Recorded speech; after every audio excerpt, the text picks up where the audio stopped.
నీవెవరు ఎక్కడికి వెళ్ళిచున్నావు?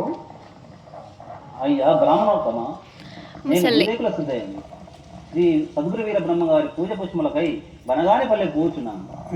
వేర్వి బాలక, వనగానపల్లె ఇతడికి సమీపంలో ఉన్నదనుకుంటువా? అది గాక ఈ పుష్పములు ఎందుకు వెనకకు తిల్లి ఇల్లు చేరకము. బ్రాహ్మణోత్తమ, అదే అట్లా బలుపుచుంటది.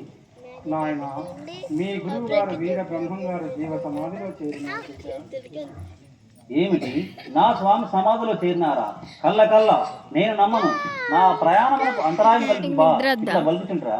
బాలక, నీ ప్రయాణములకు నేనెట్లు అంతరాయం కలిగించను? బ్రాహ్మణోత్తమై నీతో పరిహాసనాలున్నా నా నిశ్చయమున వారు జీవ సమాధిలో ప్రవేశించినారు బిడ్డ. నన్ను పూలకై పంపి ఇంతలోనే సమాధి అగున. మీ మాటలు నమ్మజా బిడ్డ.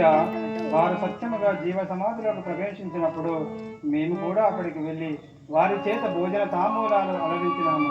భక్షణ భక్తాదులకు కాలజ్ఞానాన్ని వివరించి వారు జీవ సమాధిలో ప్రవేశించినారు. నాయన స్వామి స్వామి స్వామి, నా కన్నతో నీకన్నా ఎక్కువ ప్రేమించి మంది పిల్లలు స్వామి. ప్రభు